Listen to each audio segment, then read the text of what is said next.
Friend, ಎಲ್ಲರಿಗೂ ನಮಸ್ಕಾರಗಳು friend. ಇವತ್ತು mango juice, mango milk shake, mango juice ಮಾಡ್ತಾ ಇದ್ದೀನಿ. ಮ್ಯಾಂಗೋ ಮಿಲ್ಕ್ ಶೇಕು ಮಾಡ್ತಾ ಇದ್ದೀನಿ, ಮ್ಯಾಂಗೋ ಜ್ಯೂಸ್ ಮಾಡ್ತೀನಿ. ಯಾವ ರೀತಿ ಮಾಡೋಣ ನೋಡೋಣ ಬನ್ನಿ ಫ್ರೆಂಡ್. ಈಗ ಹಣ್ಣ ಇರೋದು ನಾನು ತೊಗೊಂಡಿದ್ದೀನಿ, 2 ಮಾವಿನ ಹಣ್ಣು ತೊಗೊಂಡಿದ್ದೀನಿ ನಾನು. ಈಗ ರುಬ್ಕೊಳ್ಳೋಣ ಫಸ್ಟ್. ಇದನ್ನು ಈಗ ಜಾರ್ ಹಾಕ್ಕೊತಾ ಇದ್ದೀನಿ. ರುಬ್ಕೊಂಬರೋಣ ಈಗ ಫಸ್ಟು. ನೋಡಿ, ಇದು ರುಬ್ಕೊಂಡಿದ್ದೀನಿ. ಇವಾಗ ಇದನ್ನೇ ಒಂದು ಇದಕ್ಕೆ ಹಾಕ್ಕೊತೀನಿ, ಬಟ್ಲಿಗೆ ಹಾಕ್ಕೊತೀನಿ. ನೋಡಿ, ಈಗ ಅರ್ಧ ಎತ್ತಿ ತೆಗೆದಿಟ್ಟಿದ್ದೀನಿ ನಾನು. ಈಗ ನಾನು ಜ್ಯೂಸ್ ಮಾಡೋಕ್ಕೆ ಸ್ವಲ್ಪ ಇಟ್ಕೊಂಡಿದ್ದೀನಿ ಇದರಲ್ಲಿ. ಈಗ ಇದಕ್ಕೆ ನಾನು ಹಾಕ್ತಾಯಿದ್ದೀನಿ ಒಂದು 4. ಈಗ ಸಕ್ಕರೆ ಹಾಕ್ತಾಯಿದ್ದೀನಿ ಒಂದು. ನಿಮಗೆ ಎಷ್ಟು ಬೇಕೋ ಅಷ್ಟು ಹಾಕ್ಕೊಳ್ಳಿ. ಸಿಹಿ ಎಷ್ಟು ಬೇಕಾಗುತ್ತೆ ನಮ್ಮೊಂದು 4 ಸ್ಪೂನ್ ಹಾಕ್ತಾಯಿದ್ದೀನಿ ನಾನು. ನಿಮ್ಗೆ ಎಷ್ಟು ಬೇಕೋ ಅದು ನಿಮ್ಗೆ ಸಕ್ಕರೆ ಬದಲು ನೀವು ಜೇನುತುಪ್ಪನ ಹಾಕ್ಕೋಬೋದು. ಇದಕ್ಕೆ ನಾನು ಜ್ಯೂಸ್ ಅಲ್ವಾ, ಇದು ಸ್ವಲ್ಪ ಕೋಲ್ಡ್ ವಾಟರ್ ಹಾಕ್ತಾಯಿದ್ದೀನಿ ಸ್ವಲ್ಪ. ಈಗ ಇದು ರುಬ್ಕೊಂಬರೋಣ ಇವಾಗ. ನೋಡಿ, ಇದಾಗಿದೆ ಇದು ಜ್ಯೂಸು, ಮ್ಯಾಂಗೋ ಜ್ಯೂಸು. ಈಗ ಸರ್ವ್ ಮಾಡೋಣ ಇದನ್ನು. ನೋಡಿ, ಈಗ ಹಾಕ್ತಾಯಿದ್ದೀನಿ. ಇದು ತಿಕ್ಕಾಗಿ ಇರಬೇಕಿದು. ನಿಮಗೆ ಬೇಕಾದ ಸ್ವಲ್ಪ ನೀರು ಹಾಕ್ಕೋಬೋದು. ಇದು ಜ್ಯೂಸ್ ರೆಡಿಯಾಗಿದೆ. ಇದು ಮಾವಿನ ಹಣ್ಣು ಜ್ಯೂಸು ನಾನು ಸ್ವಲ್ಪ ತಿಕ್ಕಾಗಿ ಮಾಡ್ಕೊಂಡಿದ್ದೀನಿ ನಾನು. ನಿಮ್ಗೆ ಬೇಕಾದರೆ ಸ್ವಲ್ಪ ನೀರು ಹಾಕ್ಕೋಬೋದು ನೀವು. ಈಗ ಇನ್ನೊಂದು ಜ್ಯೂಸ್ ನಾನು ಮಾಡೋದು ಯಾವ ರೀತಿ ನಾನು ತೋರಿಸ್ಕೊಂಡು ಕೊಡ್ತೀನಿ ಇವಾಗ.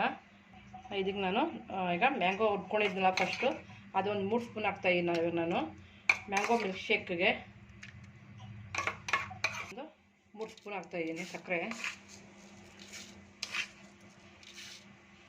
ಈಗ ನಾನು ಒಂದು ಐಸ್ ಕ್ರೀಮ್ ಹಾಕ್ತಾಯಿದ್ದೀನಿ ನಾನು. ಇದು ವೆನಿಲ್ಲ ತೊಗೊಂಡಿದ್ದೀನಿ ನಾನು.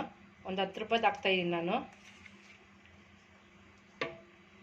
ಈಗ ಸ್ವಲ್ಪ ನಾನು ಕಾಯಿಸಿ ತಣ್ಣಗೆ ಮಾಡ್ಕೊಂಡು ಹಾಲು ಹಾಕ್ತಾಯಿದ್ದೀನಿ. ಇವಾಗ ಫ್ರಿಜ್ಜಲ್ಲಿ ಇಕ್ಕಿದ್ದೀನಿ, ತಣ್ಣಗಿದೆ. ಈಗ ಒಂದು ಅರ್ಧ ಲೋಟ ಹಾಕ್ಕೊತಾ ಇದ್ದೀನಿ. ನೀರು ಹಾಕ್ತಾಯಿದ್ದೀನಿ ಒಂದು ಅರ್ಧ ಲೋಟ. ಕೋಲ್ಡ್ ವಾಟರ್ ಹಾಕಿರೋದು ನಾನು.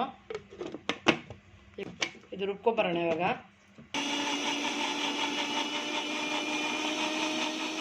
ನೋಡಿ, ಮಿಲ್ಕ್ ಶೇಕ್ ರೆಡಿಯಾಗಿದೆ. ಇವಾಗ ನಾನು ಸರ್ವ್ ಮಾಡೋಣ.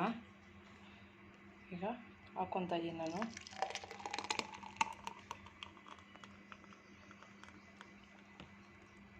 ಈಗ ಸ್ವಲ್ಪ ನಾನು ಐಸ್ ಕ್ರೀಮ್ ಹಾಕ್ತಾಯಿದ್ದೀನಿ.